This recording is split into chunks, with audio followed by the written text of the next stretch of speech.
안녕하세요. 방구석 고수입니다. 자, 이제 총통에 대해서 나오네요. 예, 뭐 총통은 뭐 대부분 다 알고 계시죠, 그렇죠? 예. 그래서 여기 화약에 대한 얘기가 나오는데요. 예. 고대 전투에 사용된 화약은 염초, 유황, 그리고 숯을 섞어서 만든 흑색 화약이다. 그렇죠? 요즘으로 말하면 KNO3, 질산칼륨. 요거가 이제 보면 군대에서 보면은 요 흑색 화약 만드는 법을 가르쳐 주기도 하죠. 예, 왜냐하면 이제 요즘에는 뭐 인터넷에 워낙 잘 나와 있기 때문에. 그리고 질산칼륨 같은 경우 이제 화학 실험할 때 쓰라고 요즘에 조그마한 통에다가도 팔죠. 예, 요거를. 그래서 이제 고려사에 공민왕 5년 9월의 기록에 왕과 신하들이 숭문관에 모여 서북면 병사들이 무기를 검열하면서 총통으로 화살을 발사하도록 했는데, 화살이 깃부분까지 땅속으로 깊이 박혔다고 한다. 이것이 우리나라 최초의 화학 무기와 관련된 기록이다 라고 이렇게 적혀 있네요. 여기에는 염초와 화약은 모두 중국에서 수입해서 사용했다 이렇게 나와 있는데, 화약 제조는 우리가 다 알고 있듯이 최무선이 했는데 이게 고려 우왕 때라고 적혀 있고요. 그래서 이제 뭐 쭉 뭐 이런 식으로 그래서 화약 제조를 해서 왜구를 대대적으로 토벌했다 그러죠. 염초를 만드는 게 쉽지는 않았을 것 같아요. 지금 봐도 솔직히 우리가 지금 어떻게 만드는지 잘 모르잖아요. 근데 여기에 보면 조선시대의 화약을 제조하는 데 있어서 가장 중요한 원료는 염초와 유황이었는데, 이 중 염초는 자연 상태의 흙에서 생성되므로 조선 초기에는 담 밑이나 아궁이에서 질산칼륨의 함량이 높은 흙을 긁어 모아서 염초를 추출했다. 하지만 조선 후기에는 중국과 일본에서 새로운 염초 제조 기술이 전래됨에 따라서 길바닥의 흙으로 염초를 생산할 수 있게 되었다. 유황의 경우는 처음에는 모두 중국과 일본에서 수입했으나 나중에는 청풍, 경주, 충주, 청도, 심지어는 서울에서도 채굴되었다. 네, 이것도 신기합니다. 그래서 여기 보면 이제 뭐 숙종대 간행했던 뭐 신전자 초방에서 이제 화약 제조하는 방법이라 그래가지고 쭉 나오는데요. 요거는 뭐 한번 책 사서 보시고요. 예, 이렇게 뭐 나옵니다. 이렇게 쭉 뭐 나와요. 예. 근데 여기 보면 조선시대 때 화포식 언해와 신전자 초방이라고 하는 데서 이 배합법이 나와 있어요. 염초, 석유황, 숯, 반묘 이렇게 해가지고 뭐 76, 4.8, 19, 0.2 뭐 이렇게 해서 이렇게 자. 그래서 여기 뭐 외약 이거는 일본식인 것 같고요. 명화약 해가지고 여기 비율이 이런 식으로 구분이 되어 있습니다. 예. 그러니까 당시에도 굉장히 이 노력을 엄청 많이 한 거예요. 그렇죠? 1874년 주조된 운영궁 소포에 남은 화약을 분석한 결과 초석 74%, 유황 9%, 목탄 17% 나왔는데, 이는 화포식 원액의 화학 구성비와 거의 일치한다. 그러니까 얼마나 많은 실험을 했겠어요, 그렇죠? 조선의 화약 기술은 이미 조선 전기에 상당한 수준으로 발달했으며, 외국 사신들은 지금의 불꽃놀이에 해당되는 화희의 맹렬함을 보고 감탄을 금치 못했다. 하지만 조선 전기에는 염초의 순도가 높지 못했고 국내에서 채굴된 유황은 연소력이 좋지 못해서 점화에 소요되는 시간이 길고 폭발력도 낮은 편이었다. 조선 후기에는 신기술의 도입에 의해 염초의 대량 생산이 이루어지고 단조로 제작한 조청이 널리 사용됨에 따라 폭발성이 높은 화약이 대량으로 사용되었다. 화약이 근대적인 공법에 따라 공장에서 대량 생산되기 시작한 것은 개항 이후인 1891년의 일이다. 그러니까 이게 참, 여기 보면 이제 조선 후기 때 대량으로 막 생산하고 막 그랬다잖아요. 이게 이제 대부분 잘 모르시겠지만 그 원주에 강원 감영이 있을 때 그 강원 감영에서 무장 투쟁을 엄청나게 했죠. 그래서 이 횡성에 보면은 그 안흥에 보면 강림이라는 데가 있습니다. 거기에 가면은 그 당시 의병들 묘가 있는데 그 당시에 소변을 통해서 화약을 만들었다는 얘기가 있어요. 요즘 보면 뭐 요즘은 아닌데 몇 년 전에 그 외국인 유튜버가 소변으로 화약 만들어 가지고 막 터트리고 막 그랬거든요. 근데 우리나라에서는 그거를 볼 수가 없습니다. 뭐 저도 찾아봤지만 못 봤지만 어쨌든 그 화약을 만들 때 소변을 가지고 만들 수 있을 정도로 기술이 발달한 거죠. 그런 거 보면 참 대단한 것 같아요. 그래서 조선 전기의 재래식 총통 하면 이제 이렇게 쭉 나오는데요. 여기에 보면 이제 태조, 조선의 태조는 화약 무기에 대해 큰 관심을 보이지 않았지만 그 이유가 명궁이었기 때문에 그의 아들인 태종은 이방원이죠. 왜구와 야인을 정벌하기 위한 화기 제작에 많은 노력을 기울였다. 그 결과 태종 15년에는 군기감의 화통수가 1만여 자루에 이르게 되었다.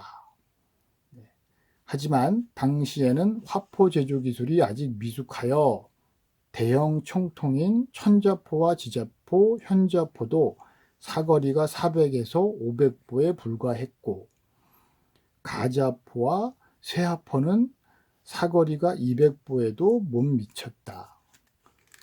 반면에 당시 편전은 300보나 되고 연사속도도 훨씬 높았기 때문에 일부 신하들은 지자포, 현자포, 쇠하포 등은 모두 깨뜨려 버리자고 주장했다. 그럴 수는 있을 거예요. 아무래도 압축 기술이 좀 딸렸을 테니까.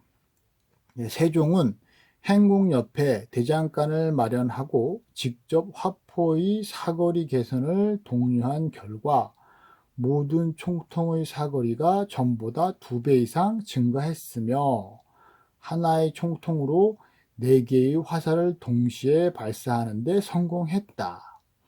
그러니까 세종대왕이 참 똑똑한 분이시긴 한 것 같아요. 한글만 창제하신 게 아니고 당시에 세종이 개발한 화포들은 대부분 철안 대신 화살을 장전하여 발사했다. 이 시기의 화포는 아직 내구성이 높지 못해서 커다란 철안을 쏘면 포가 파열될 위험이 있었고 작은 철안을 대량으로 놓고 쏘면 넓은 각도로 방사되어 사거리가 짧았다. 반면에 화살은 사거리가 길고 정확성도 높았다. 따라서 조선 전기의 화포 개량은 보다 많은 화살을 보다 먼 거리로 날려보내는데 집중되었다. 세종 27년에 개발된 신형 총통들은 세종실록 오래의와 국조 오래의 병기도설에 실려 있는데 이 두 가지 자료 사이에는 약간의 차이가 있지만 대부분의 내용은 일치한다. 그래서 여기 이제 이렇게 나와요. 뭐 길이부터 해서 구경, 무게 해가지고 이 총통형별로 쭉 이렇게 나옵니다. 예. 그러니까 이게 당시에 국방을 위해서 얼마나 노력을 많이 한 거예요. 그러니까 뭐 중세시대 때 그 서양에서 그 영화 같은 거 보면 뭐 종 치는 거 갖고 와가지고 이렇게 꿍꿍하고 이렇게 성벽 치잖아요. 근데 이때 벌써 우리는 큰 대장군전 같은 거를 팡 쏴가지고 화약으로 빵 쏴가지고 성문을 깼다. 가끔씩 보면 옛날 영화에 그런 거 나옵니다. 성문을 로켓포 같은 거 빵 쏴가지고 그걸로 부셔버리잖아요. 꽝 하고. 그래서 여기 보면 뭐 장군 화통, 일총통 해가지고 여기 나와 있는 것들이 쭉 나와요. 쭉 나오는데 이것도 한번 보시고요. 참 흥미롭습니다. 자, 이렇게 해가지고 이렇게 나오죠. 여기 총통 국조 올해의 병기도설에는 조선 종기의 화약 무기의 그림과 자세한 재현이 기록되어 있다.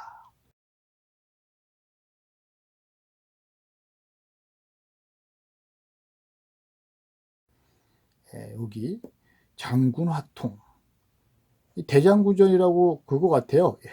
이거. 그래서 이거를 여기다 넣어가지고 빵 쏴면 이제 그걸로 성문도 뽀개고 이순신 장군처럼 배도 뽀개고 하는 거죠, 뭐. 그래서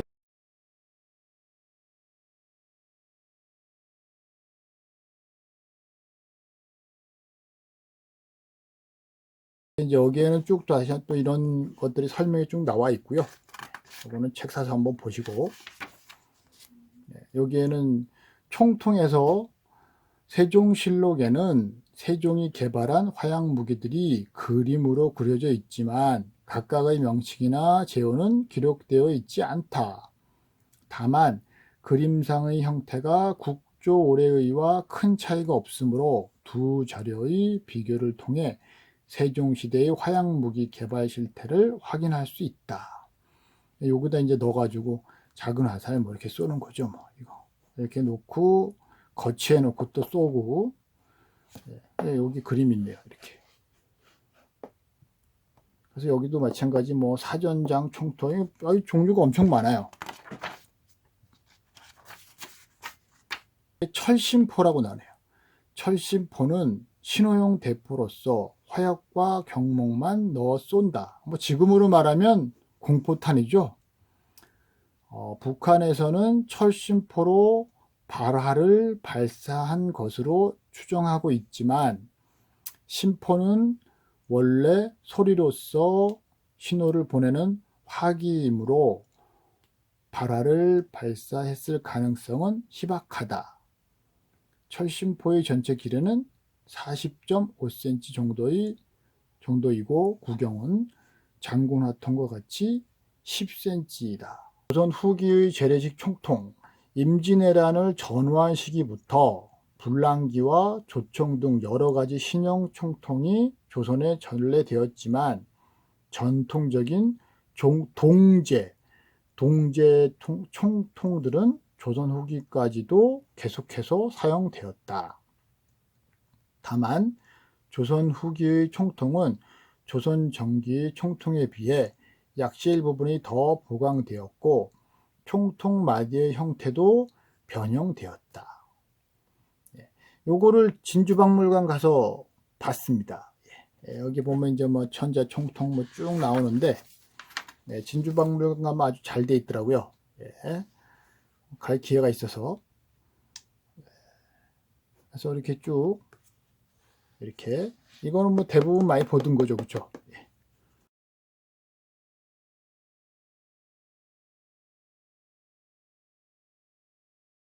소형 총통들이 나와요.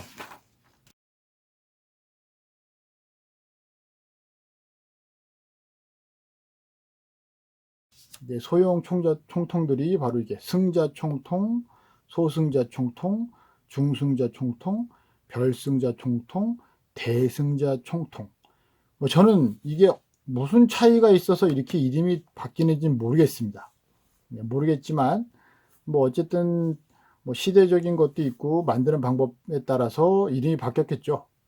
승자 총통 해가지고 나오는 게 조선 초기에 경상병사 김지가 만들어서 북방의 야인들을 물리칠 때 큰 효과를 봤던 소형 총통이다.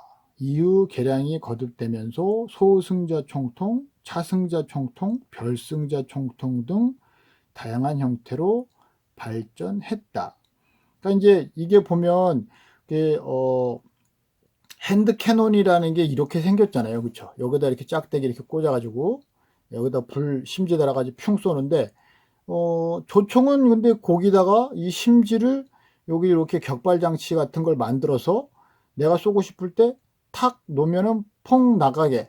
그 차이인 거죠. 네, 근데 총열은 아마 차이가 있었을 겁니다. 총열은 이제 그 얘기는 뒤에 조총 할 때 나오는데요. 그리고 이제 불랑기가 나오는데 불랑기가 이렇게 생겼잖아요.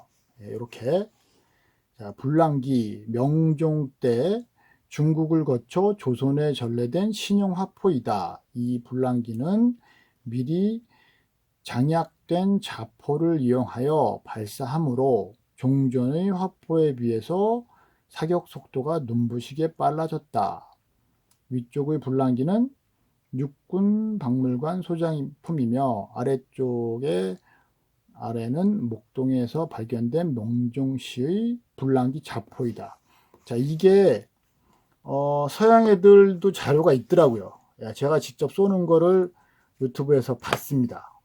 근데 그 사람들이 얘기하는 것도 이게 쏘는 속도는 빠른데 사거리가 많이 떨어진다 하더라고요. 그 이유가 여기가 완전히 밀착이 안 되기 때문에. 그래서 여기를 이렇게 이걸 넣은 다음에 여기가 이렇게 홈이 파져 있죠. 그렇죠? 여기다가 쐐기를 박습니다. 쐐기를. 한번 보시겠습니다.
이것도 진주박물관에서 봤는데 생각보다는 그렇게 크진 않았어요. 저는 뭐 대포 정도로 좀 큰 줄 알았더니 그냥 대포 같진 않더라고요.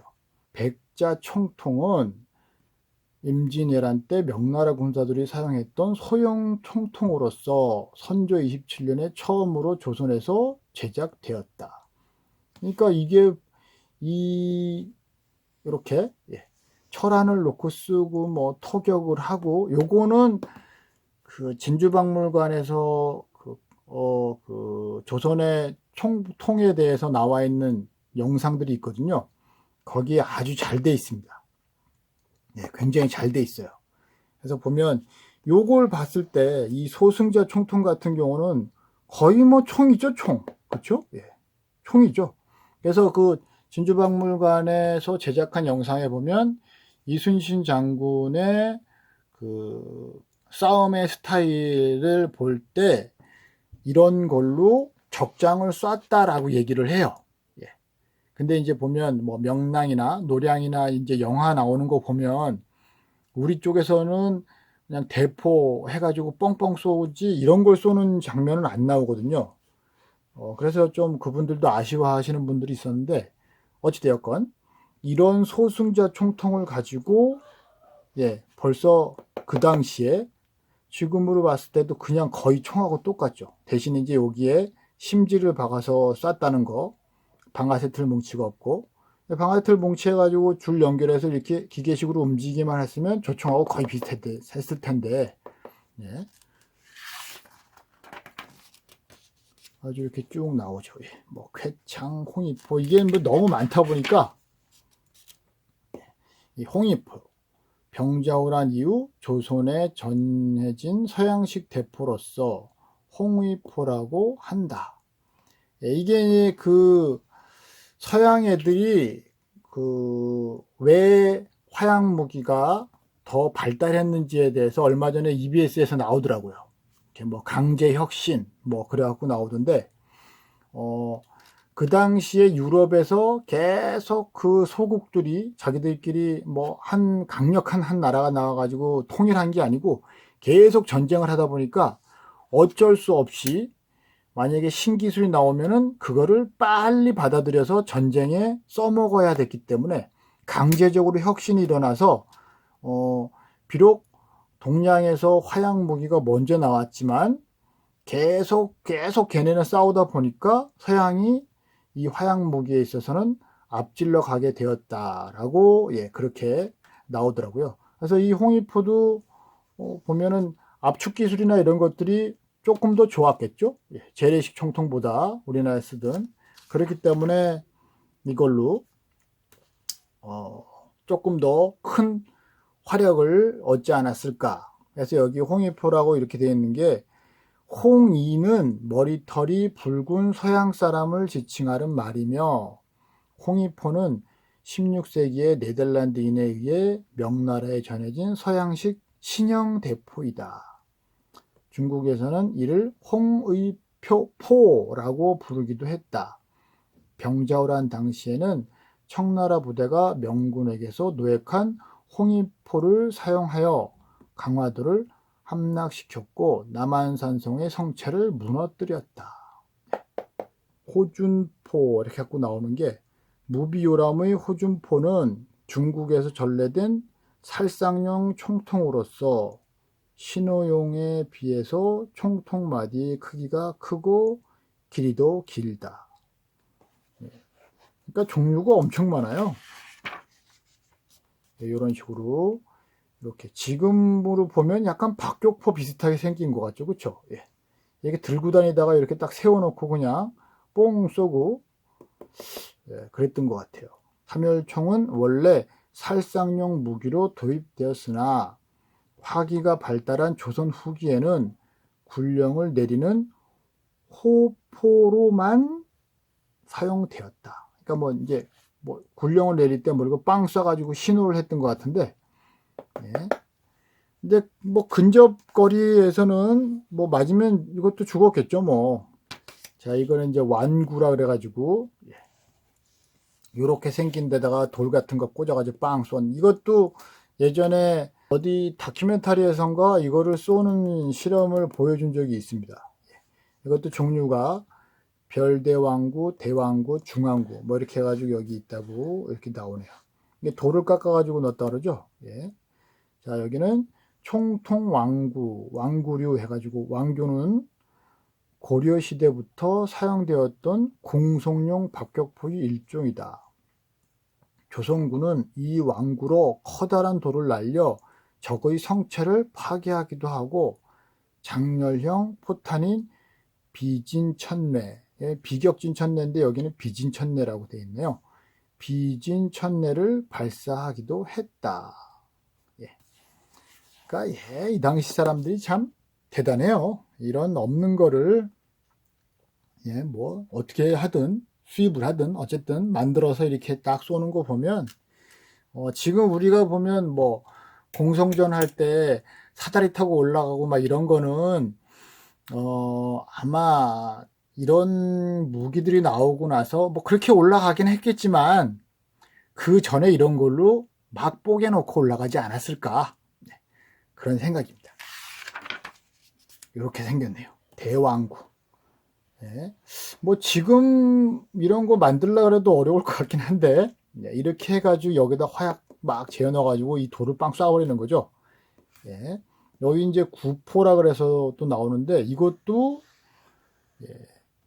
구포 장렬련 표탄인 공심환을 발사하는 소형 완구의 일종으로 사각형 나무틀에 고정되어 있는 것이 특징이다. 예. 이런 거는 왜 소개를 잘 안 해주는지 모르겠어요. 예. 지금으로 보면은 굉장히 뭐 지금도 써도 될 것 같은데, 무적 죽장군입니다. 예.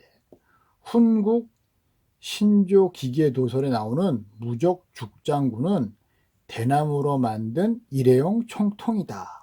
대나무로 만들었답니다. 그러니까 이게 보면 우리 저 포테이토건 있잖아요. 한참 유행했던 유튜브에서 그 포테이토건이 어떻게 보면 이거라고도 할 수 있겠죠. 근데 이제 그 포테이토건의 그 어떻게 보면 약실에 들어가는 재료는 가스고, 가스를 통해서 쏘는 거고요. 그거는 요거는 이제 화약을 터트려서 쏘는 거기 때문에 아무래도 이게 대나무 자체가 터졌을 확률이 높죠. 예. 그래서 여기 보면 무적 죽장군, 대나무로 총료를 만든 매우 고전적인 무기였지만 조선 후기에 부족한 화력을 보강하기 위해 제작되었다. 뭐 이거는 솔직히 부비 트랩 같은 걸로도 아마 비슷하게 쓰일 거예요. 월남전 때도 여기다가 이렇게 총알 박아가지고 밟으면 총알이 위로 발사되게 하는 그런 장치도 있었으니까. 근데 이제 이게 보면 그 요즘도 그거를 쓰는지 모르겠네요. 옛날에 로우 같은 경우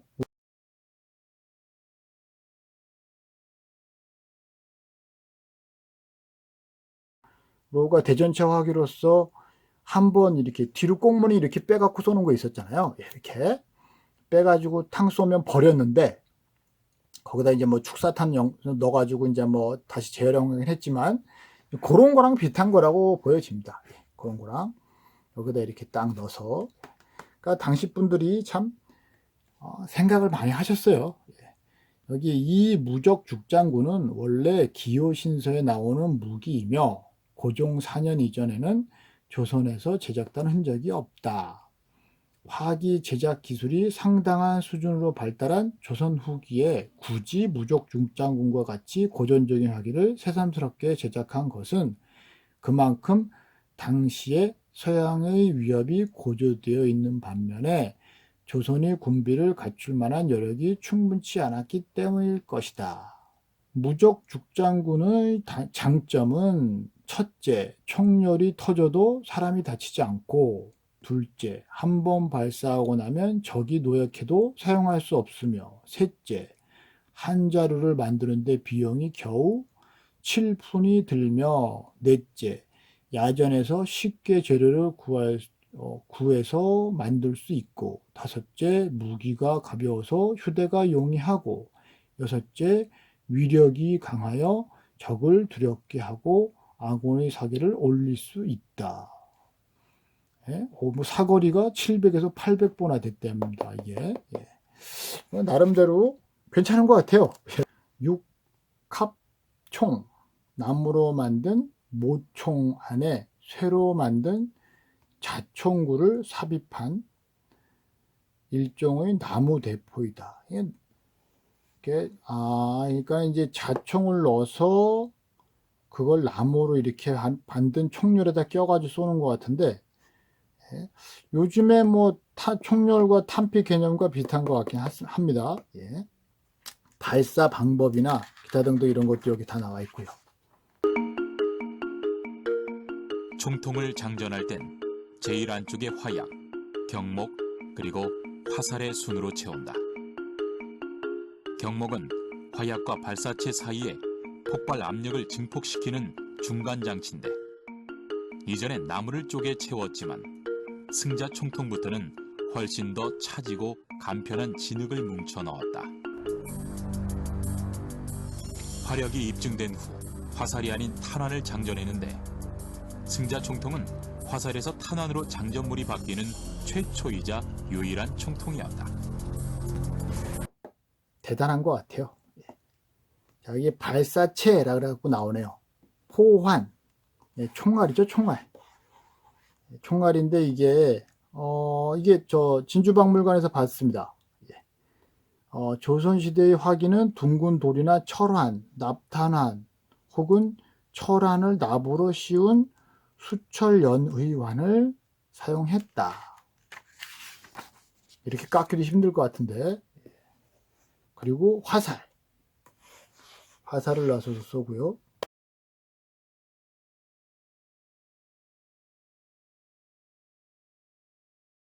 재래식 총통 제작 방법이 나오네요. 조선시대의 재래식 총통은 대부분 동철, 즉 청동으로 주조했다. 구리학금은 구리의 주석을 첨가한 청동과 아연을 첨가한 황동으로 나뉘는데, 황동은 충격에 견디는 힘이 부족하므로 대부분의 총통은 상대적으로 비싼 청동으로 제작되었고, 그리고 여기서 주조성을 높이기 위해 납이나 주석과 같은 비율로 첨가되었다. 그래서 여기 이렇게 틀을 만들어 가지고 위에다 이렇게 부는 형식으로, 그래서 철모, 그려진 조립식 철제 주형 틀, 이게 주형 틀이 됩니다. 이 주형 틀이 제작되기 이전에는 주물용 모래로 일회용 주형 틀을 만들어 화포를 주조했다. 이런 것도 보면 참 신기한 것 같아요. 이런 걸로 화포를 만들었다는 자체가. 훈국 신조 기계도설에 그려진 철제 주형 틀로서, 이게 앞에 있는 그림을 설명하는데, 해국도지에 소개된 청나라의 철제 주형 틀과 그 형태가 거의 동일하다. 주형에 구리합금을 녹여 부은 뒤 준물이 식으면 이를 다시 500에서 700도의 온도로 열 처리를 하여 인성을 높였다. 조선은 총통의 제작 방법이 여진족과 외인들의 손에 넘어가지 않도록 하기 위해서 갖은 노력을 기울였다. 이승왕이 쓴 지봉유설에 야인들에게 화포 기술을 넘겨주지 않기 위해 스스로를 희생한 화포장 지세에 관한 이야기가 수록되어 있다. 선조 당시에 야인들이 경원부를 파괴했을 때 화포장 지수가 야인에 의하여 납치되어 끌려갔다. 야인들은 그에게 포를 쏘게 하고 구경을 했다. 지수는 일부러 야인들을 한쪽으로 모여 구경하게 한 다음 포를 쏘아 그들 모두를 죽여버렸다. 이에 다른 야인들은 화가 나서 그의 사지를 찢어 죽였다. 슬프다 장렬한 죽음이여. 이게 바로 지봉유설에 나와 있는 지수라는 화포장 이야기인 것 같습니다. 그러니까 당시에도 이 군사 무기를 만드는 거를 굉장히 아마 힘들어 했을 거예요. 조총 얘기에 이제 나오지만 일본 같은 경우는 그 포르투갈 상인들한테 뭐 돈도 엄청나게 주고 막 결혼도 시키고 막 그랬대잖아요. 그런 거 보면 참 대단합니다. 오늘은 여기까지입니다. 감사합니다.